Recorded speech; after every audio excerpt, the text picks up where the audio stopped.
Bien. Bueno, seguimos. Bueno, acá básicamente les dejé un gráfico en donde, bueno, se ve, ¿sí? Los posibles proyectos, ¿sí? Que se tienen, ¿sí? A medida que vamos subiendo, ¿sí? Se va achicando, ¿sí?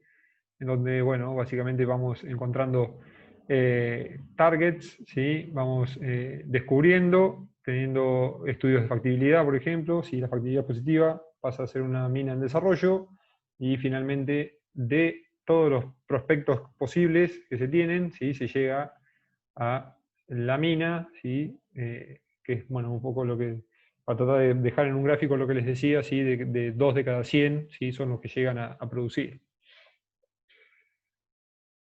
Bien, con este gráfico se van a encontrar en varias oportunidades, ¿sí? En la materia. Este grafiquito es una curva, ¿sí? De gastos, ¿sí? Curva de gastos de un proyecto minero. Fíjense en donde tenemos riesgo minero, ¿sí? Con la prospección, ¿sí? Selección del área, ¿sí? De la región en realidad, después del área, ¿sí? A medida que vamos entrando, ¿sí? Van aumentando los gastos, ¿sí? Después la exploración, ¿sí? Con perforaciones, drilling, y el gran gasto, ¿sí? O el gran salto en el gasto es si la factibilidad fue positiva, vamos a tener, ¿sí? La construcción de la mina, ¿sí? Y una vez que empieza a producir, mining, ¿sí? Esta curva de gastos empieza a disminuir, ¿sí? Hasta que, bueno, el cierre, si bien la curva baja bastante, tiene un costo, ¿sí? Obviamente, no es gratis. Entonces, bueno, básicamente vamos a ir viendo este gráfico a medida que vayamos avanzando, ¿sí? En la prospección, la exploración, evaluación, explotación y concentración, ¿sí? Bien.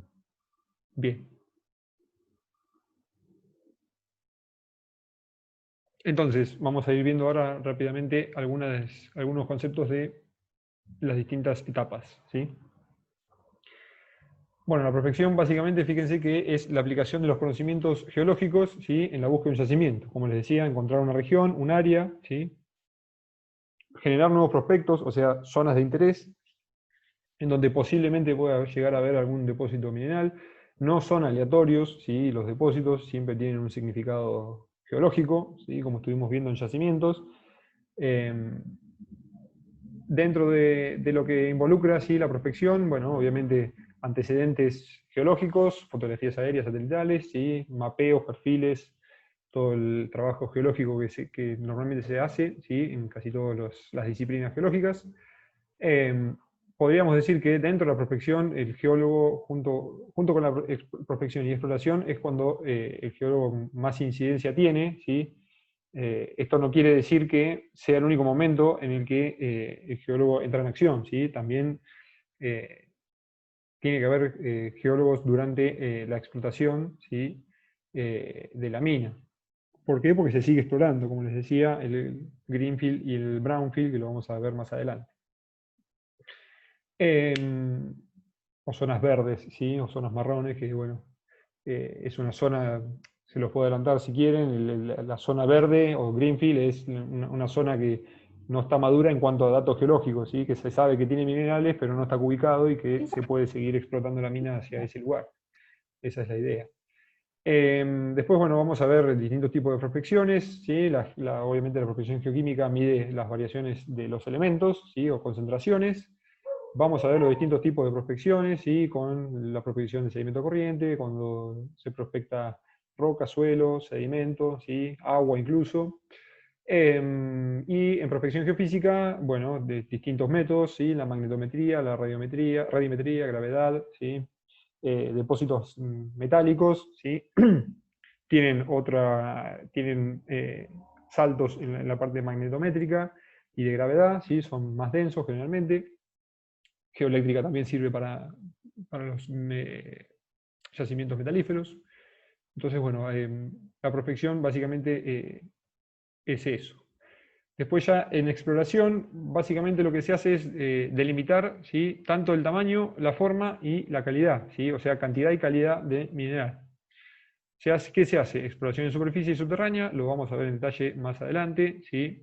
Algunos de los labores, socavones, galerías, esto lo vamos a ver mejor en subterráneo, y perforación se hace tanto en superficie como desde el subterráneo, ¿sí? Bien. Bueno, obviamente este comentario de acá abajo es bastante obvio, pero vale la pena destacarlo. Obviamente que lo más importante dentro de lo que es la exploración es explorar al menor costo posible y sin perder targets, ¿sí? Target significa sectores objetivos, ¿sí? Sectores de interés, sin perderlos, ¿sí? Básicamente. Ah, ahí se conectó Renata. Vamos a... Ahí está. Están todos. No lo puedo creer. Bien, bueno, ahí se está conectando. Bien. Bueno, después tenemos la evaluación que habíamos dicho, ¿sí? Prefactibilidad y factibilidad, ¿sí? Que bueno, básicamente era ubicar reservas, ¿sí? Cantidad y calidad, ¿sí? Una vez que se tiene eso, se ubican los límites, ¿sí? Y se generan los modelos, ¿sí? Fíjense que cada liñita de estos, ¿sí? Son perforaciones, acá lo mismo, ¿sí? Y bueno, se intenta más o menos encontrar la forma, ¿sí? Y en base a las concentraciones podemos saber con el volumen la cantidad. Ahora los vamos a ver en detalle en la clase de hoy. Bien, bueno, como les había dicho, la prefactibilidad era la parte geológica, ¿sí? Y la parte de explotación y concentración. Esto también lo vamos a ver en detalle sobre el final de la materia. Los métodos de explotación, cielo abierto, subterráneo, inyección de fluidos. Por ahí para destacar que inyección de fluidos era lo que se iba a hacer acá en la mina de potasio, ¿sí? Método de concentración, bueno, hay varios, también los vamos a ver más adelante. Y el de factibilidad, como les dije, sí, tiene en cuenta tanto los parámetros técnicos de los estudios de prefactibilidad, junto con los económicos, sociales y políticos, ¿sí? Bien. En la clase pasada hablamos un poco de recursos y reservas, y hoy vamos a ver una clasificación, ¿sí? De recursos y reservas, que se usa bastante en minería. Se habla generalmente de reservas probadas, reservas medidas, reservas probables, ¿sí? Y eso básicamente, bueno, tiene en cuenta todos estos factores, pero en realidad la clasificación se hace en base a el nivel de conocimiento, ¿sí? O de certeza que se tiene sobre el target, ¿sí? O el prospecto, y los factores modificadores. ¿Qué son los factores modificadores? Precios, ¿sí? Demanda, opinión pública positiva, todo lo que venimos hablando, ¿sí? Que no es geológico, ¿sí? O que no es técnico. Bueno, la parte impositiva, gobiernos, creo que nombré lo más importante. Entonces, dependiendo, ¿sí? Del grado de conocimiento, y a medida que se va avanzando en la prospección y la exploración, podemos ir pasando de reservas indicadas a probables, a medidas, ¿sí? Y aprobadas. Para destacar, me interesa que prestemos atención a esta línea punteada, ¿sí? ¿Por qué? Por ejemplo, si tenemos recursos indicados, perdón, reservas indicadas, eh, sí, reservas indicadas, bien digo, y tenemos factores modificadores, vamos a estar en probables, ¿sí? Más o menos. Indicada, inferida, fíjense. eh, si el grado de conocimiento geológico avanza, vamos a pasar de probables a medidas, ¿sí? Entonces, ¿medido qué es? Es cuando tenemos el prospecto con una evaluación exhaustiva, ¿sí? Cuando ya tenemos sondajes, o sea, ya estamos explorando, ¿sí? Y se verifica la calidad y la existencia real, ¿sí? Del mineral. Pero ¿qué pasa? ¿Por qué esta línea punteada? ¿Por qué? Porque hacer todas las actividades que conllevan, ¿sí? Tener reservas medidas, ¿sí? Llevan mucho tiempo. Entonces, ese tiempo puede hacer que los factores modificadores, ¿sí? Cambien. Entonces, en este cuadro, lo que se hace es dejar a las reservas medidas nuevamente casi en cero en cuanto a los factores modificadores, para después poder pasar a reservas probadas una vez que los factores modificadores sean posibles, ¿sí? O sea, sean factibles. Básicamente por eso esta línea punteada, ¿sí? Como lleva mucho tiempo, los factores modificadores se pueden modificar, valga la redundancia, y tenemos que analizarlos de nuevo, ¿sí? Bien. Entonces, esas reservas de las que les hablaba pueden aumentar o disminuir, ¿sí? Una vez que tengamos el desarrollo, ¿sí? Obviamente, una vez que empezamos a explotar, las reservas van a empezar a disminuir, ¿sí? Y se va a ir extrayendo. Ese es uno de los fenómenos que puede hacer que disminuyan las reservas de una mina, ¿sí? Que haya un cambio de metalurgia en el yacimiento, ¿sí? Que haga inviable, ¿sí? La extracción del mismo. Y lo que vamos a ver hoy con las leyes de corte, ¿sí? Es una variación en el precio, ¿sí? Cuando el precio del mercado baja, necesita una concentración mayor en la roca, ¿sí? Para que sea económicamente viable. Lo vamos a ir viendo en más detalle cuando veamos los conceptos de ley, ¿sí? Y por otro lado, las reservas, ¿sí? de mi proyecto minero pueden aumentar. ¿Cómo? Una vez que empiezo a explotar por medio de la exploración, ¿sí? Del greenfield que les decía hoy, un mejoramiento de la tecnología, ¿sí? Que permite extraer mayores minerales o a un menor costo, ¿sí?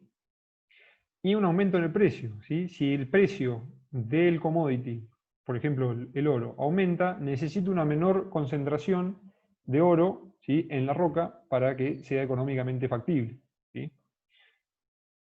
Se va a entender mejor cuando hablemos de ley, ¿sí? Del concepto de ley. Bien, entonces, bueno, acá les dejé quiénes practican la minería, ¿sí? La semana pasada les hablamos un poco de esto. Obviamente tenemos a distintas escalas, ¿sí? Generalmente se hacen sociedades entre grupos de geólogos donde, bueno, se buscan prospectos y se hacen pequeños proyectos, ¿sí? Nada, se hacen estudios geológicos básicos y eso hace que, de alguna manera, las empresas más grandes ganen tiempo, por decirlo de alguna manera, y compren proyectos, ¿sí? O sea, básicamente compran información a estas sociedades, ¿sí? Después tenemos empresas junior, ¿sí? En donde, bueno, son empresas pequeñas, ¿sí? Que negocian los proyectos bueno, lo que hacen es más o menos desarrollar el proyecto y venderlo, ¿sí? A las empresas más grandes, ¿sí? Las empresas multinacionales, ¿sí? No salen a buscar, generalmente no tienen equipos de gente que mandan a prospectar lugares de los cuales no se tenga información, ¿sí? Las empresas grandes lo que hacen es comprar, como les decía, los prospectos a empresas más pequeñas, ¿sí?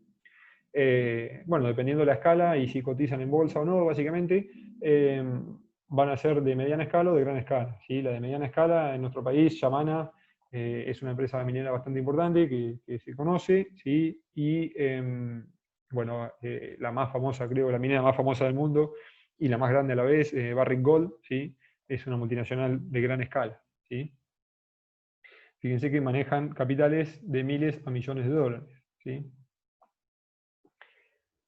Bien, en cuanto a la minería, bueno, ¿quiénes practican la minería? En realidad, acá en la diapositiva anterior, en las anteriores, mejor dicho, me salté a los piquineros, ¿sí? Que son los que separan el oro, ¿sí? Con el plato en los ríos. Eso también es minería y practican minería. Pero bueno, a grandes rasgos, las escalas de la minería se miden en cuanto a cuánto procesan, ¿sí? Por mes, ¿sí? Fíjense que Mega Minería produce más de 75.000 toneladas de cobre, por ejemplo, el proyecto Chuquicamata, y procesa, ¿sí? 140.000 toneladas de día. No sé si conocen este proyecto, es una mina de cobre en Chile, es la más grande del mundo, me entiendo, de cobre, ¿no? Hablando de cobre. Y a ver, un segundito.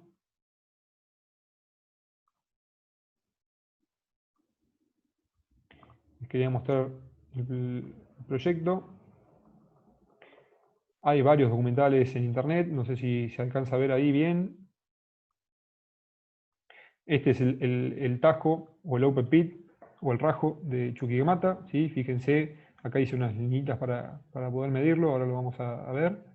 fíjense que es bastante grande. A ver.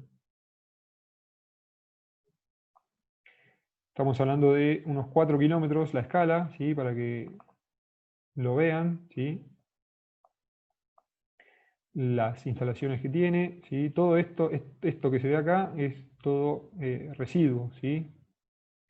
Acá vemos las instalaciones seguramente de explotación, otro open pit un poco más chiquito, ¿sí? Pero bueno, marqué el más grande para que lo analizáramos un poco, fíjense. Podemos observar, ¿sí? Que tiene unos 4,5, ¿sí? Unos 4,5 kilómetros de extensión y tendrá unos 700 a 600 metros de profundidad, ¿sí? Esto es un pozo hecho por el hombre, básicamente, ¿sí? Así que imagínense el tamaño y el volumen de material que han movido, ¿sí? Y de ancho, vamos a verlo de vuelta, ahí tiene unos 3 kilómetros, ¿sí? Fíjense.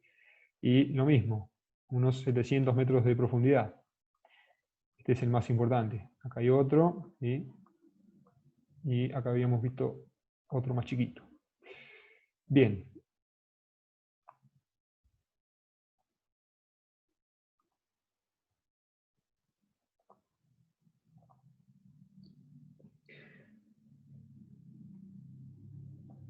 Bien, bueno, después las escalas, como les decía, depende de las toneladas por mes que muevan, ¿sí? No nos vamos a detener mucho. Y acá les dejé un poco relacionado a la pregunta que les había hecho en el primer práctico. Les dejé algunos proyectos por provincia, ¿sí? Fíjense que, bueno, están dependiendo de si están en etapa de explotación, en construcción, en etapa de factibilidad, prefactibilidad o en exploración, ¿sí? Podemos ver varios proyectos, ¿sí? Y esto es para la región noroeste, Salta, Jujuy, Catamarca, y algunos de La Rioja, ¿sí? Fíjense los metales, la variedad que tenemos, bastante importante. Bueno, San Juan, una provincia minera muy conocida, ¿sí? Con Pascualama fue una minera bastante controvertida en su momento. Ahora no me acuerdo en este momento si está en explotación o no. Tuvo varios problemas, salieron las noticias muchas veces. Bueno, Veladero sí está en explotación, sí, está arriba de los 4.000 metros de altura, si mal no recuerdo. Es de Barrick, sí, al igual que Pascualama.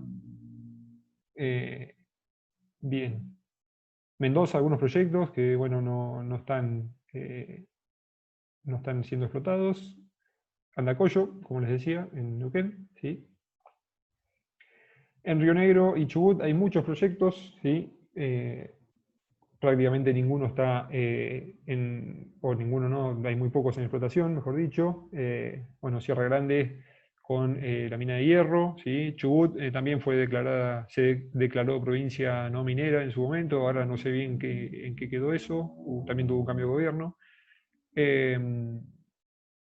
Después, bueno, Santa Cruz sí tiene varios proyectos, ¿sí? Cerro Negro, Vanguardia, Don Nicolás, ¿sí? Don Nicolás ya tenía que cambiar de color porque ya está explotando. Así que bueno, Río Turbio con el carbón. Mina Marta también está explotando, sí, bien. Y bueno, acá esta es una diapositiva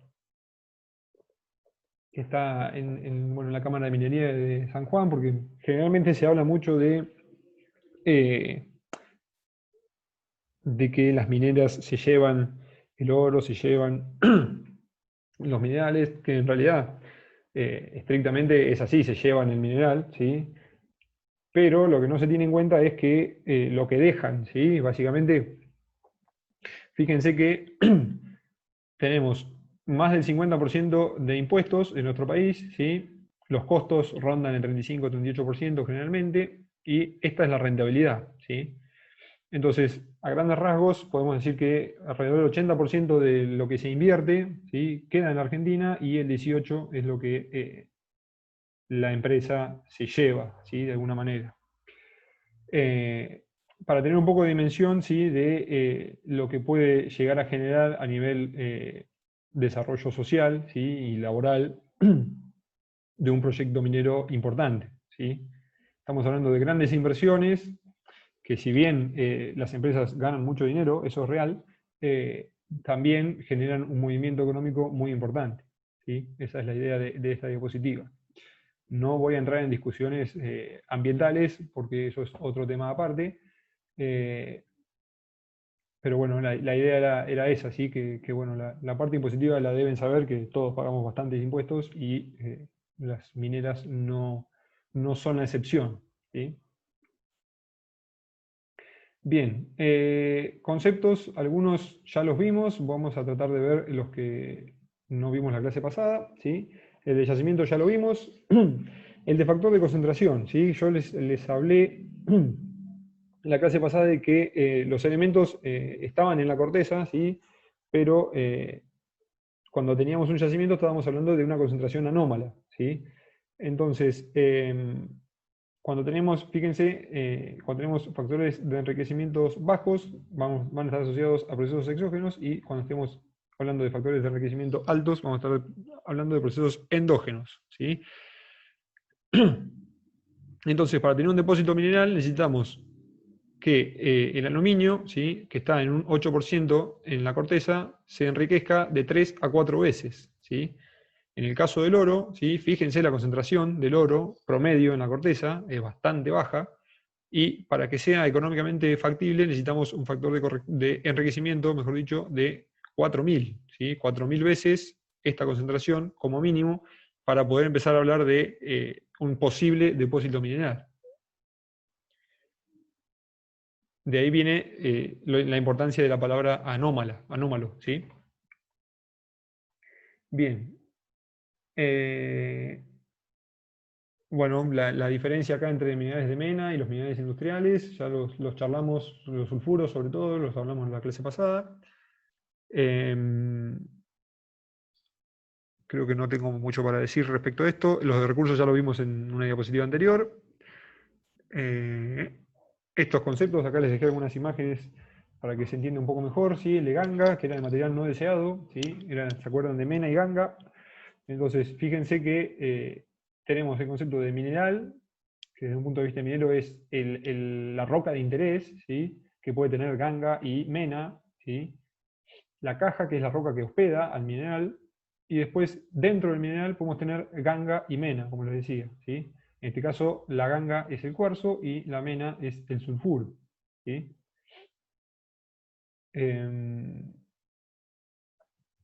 Bueno, las otras imágenes son muy parecidas, ¿sí? Creo que no mucho más. Bien, otros términos mineros de importancia, ¿sí? Bueno, mineral y caja ya lo vimos, ganga y cuarzo ya lo vimos, ¿sí? Tenemos al concepto de concentración, ¿sí? O concentrado, que básicamente es la separación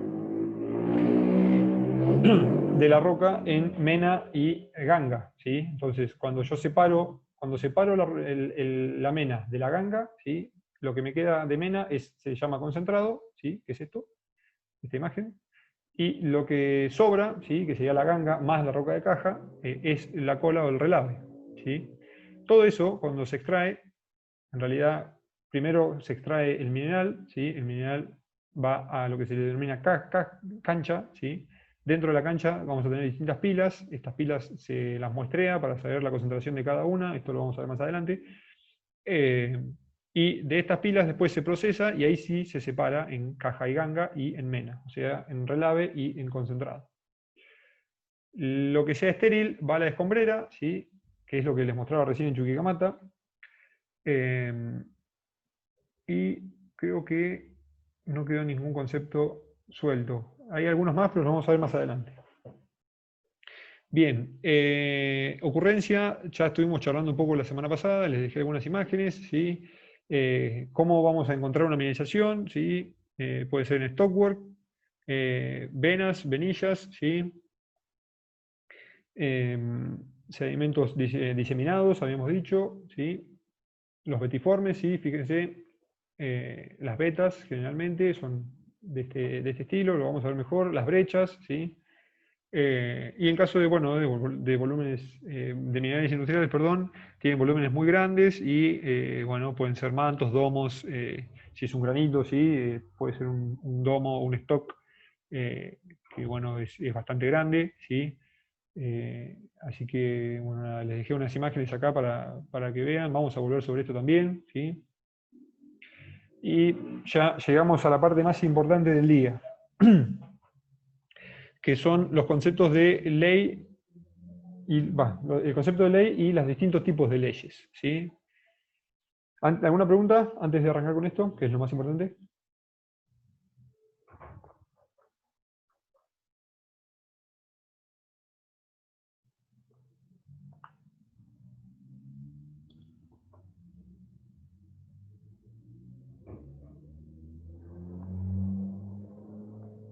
¿Hablé mucho?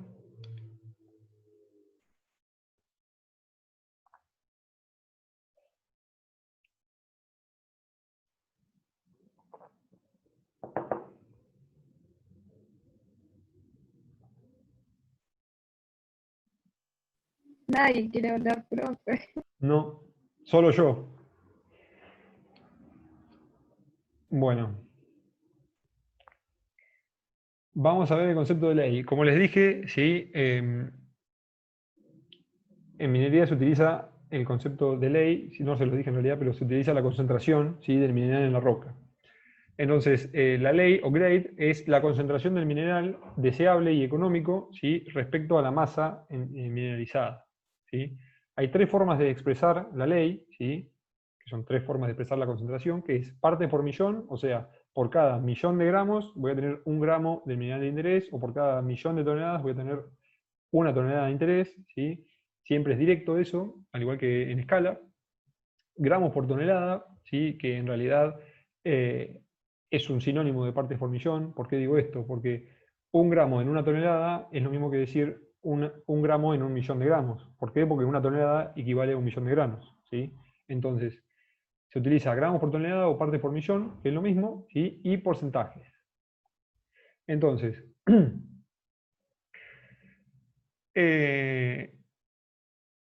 viéndolo de otra manera, podemos decir qué cantidad de roca requiero, ¿sí? Para producir una unidad, ¿sí? X del mineral que yo necesito. Entonces, por ejemplo, fíjense, si tengo un yacimiento con 200 gramos por tonelada de plata, ¿sí? Esto me quiere decir que en 1 tonelada voy a tener 200 gramos de plata, ¿sí? Una parte por millón es una parte en 1 millón de partes, como les dije, entonces en 1 tonelada hay 1 gramo de mineral, ¿sí? Que es lo mismo, 1 tonelada es igual a 1 millón de gramos. Si en cambio utilizamos porcentaje, un 0,5 de cobre significa que en 1 tonelada, el 0,5 de esa tonelada, ¿sí? Es cobre. Entonces, 5 kilos es lo que equivale el 0,5% de 1 tonelada. Porque 1 tonelada son 1000 kilos, el 0,5% es 5 kilos. A su vez, una equivalencia es la de que 0,5% de cobre equivale a 5.000 partes por millón o 5.000 gramos por tonelada. O sea, partes por millón y gramos por tonelada es el mismo número siempre, ¿sí? Son equivalentes. Y podemos decir que un 1% equivale a 10.000 partes por millón o 10.000 gramos por tonelada. ¿Sí? ¿Hasta ahí se entiende?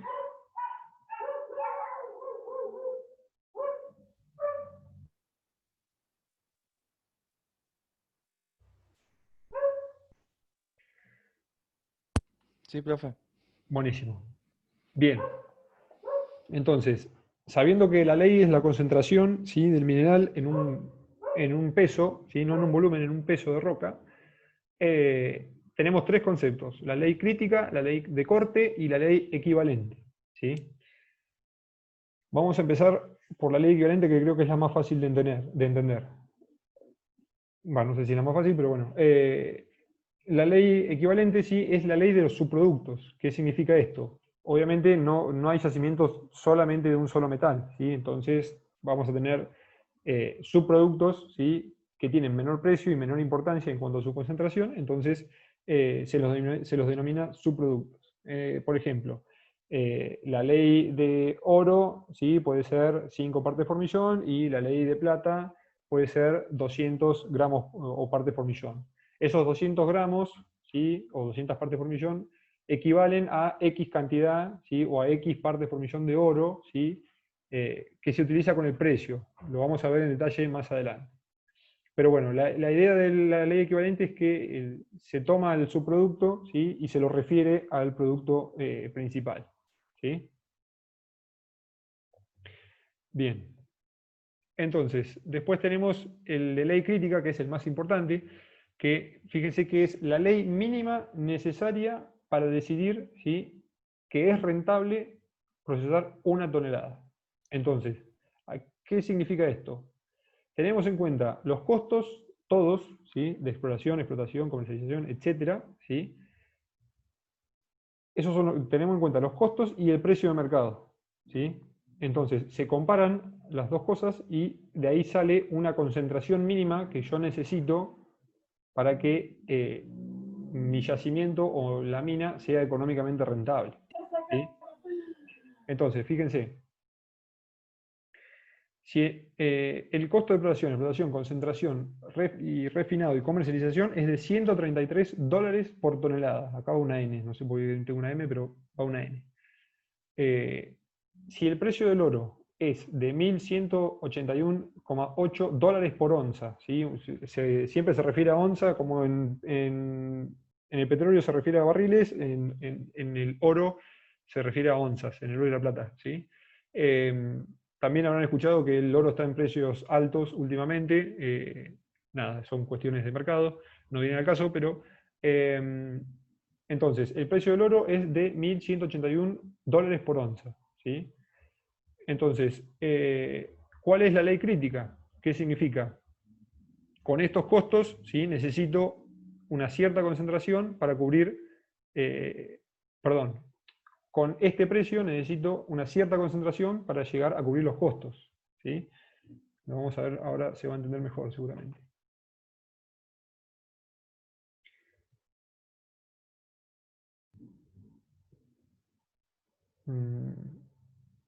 No. Bueno.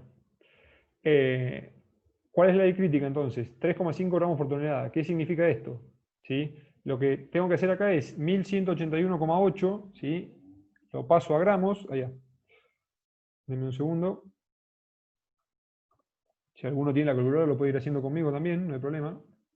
1181,8 dividido 31,1, ¿sí?